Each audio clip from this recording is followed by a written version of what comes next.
नमस्कार दोस्तों, एक बार फिर से आप सभी का स्वागत है दास्तां सुनो में।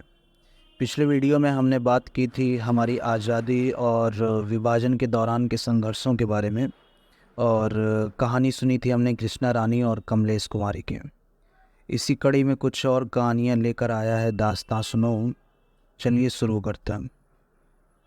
यह कहानी है भगवान सिंह और प्रीतम गौर की। जब 1947 में बंटवारे के दौरान बड़े पैमाने पर भारत पाकिस्तान दोनों ही तरफ हिंसा भड़की थी, तब दोनों की सगाई हो चुकी थी। इस बंटवारे में करीब 10 लाख लोग मारे गए थे और लाखों लोग बेघर हो गए थे। हिंदू मुस्लिम दोनों एक दूसरे के खून के प्यासे हो रहे थे। लाखों लोगों का अपना देश छोड़कर यूं जाना मानव इतिहास की सबसे बड़ी त्रासदियों में से एक था। भगवान सिंह मैनी के 3 भाई थे और वो पहले ही इस हिंसा की भेंट चढ़ चुके थे। इसलिए भगवान सिंह ने अपने सभी सर्टिफिकेट और ज़मीन के कागजात एक ब्रीफ केस में रखे और अपने घर मियाँ वाली से निकल पड़े। यहाँ से 250 किलोमीटर से ज़्यादा की दूरी पर गुजरांवाला में 22 साल की प्रीतम कौर अपने परिवार से बिछड़कर अमृतसर जाने वाली ट्रेन पर सवार हो गई थी। उनकी गोद में उनका 2 साल का भाई भी था और उनके बैग में उनकी सबसे कीमती चीज़ थी उनकी फुलकारी जैकेट।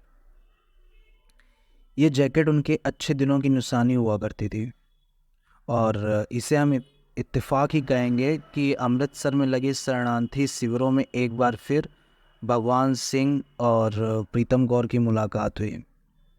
सरहद के दूसरे पार से आए 1.5 करोड़ शरणार्थियों में से इन दोनों का मिलना किसी चमत्कार से कम नहीं था, और वाकई इसे हम चमत्कार से भी बढ़कर कहेंगे, क्योंकि जो वो समय था जहाँ सब लोग इधर उधर भटक रहे थे।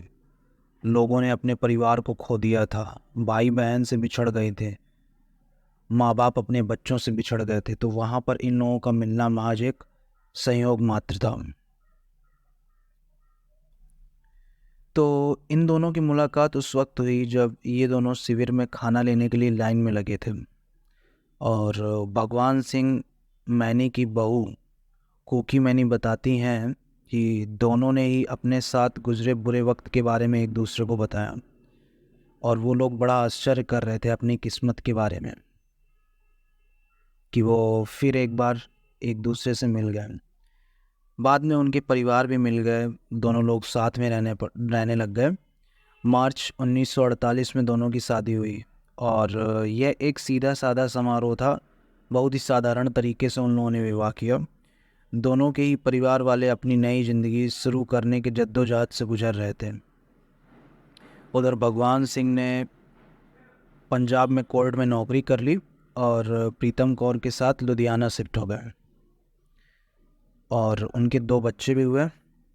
आज दोनों बच्चे प्रशासनिक अधिकारी हैं।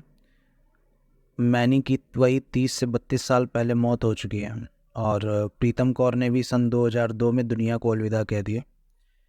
उनकी बहू जो कुकी मैनी है, वो कहती हैं कि उनकी जैकेट और ब्रीफकेस उनकी त्रासदीपूर्ण ज़िंदगी, जिसमें उनके बिछड़ने और मिलने की कहानी शामिल है, की गवाह है।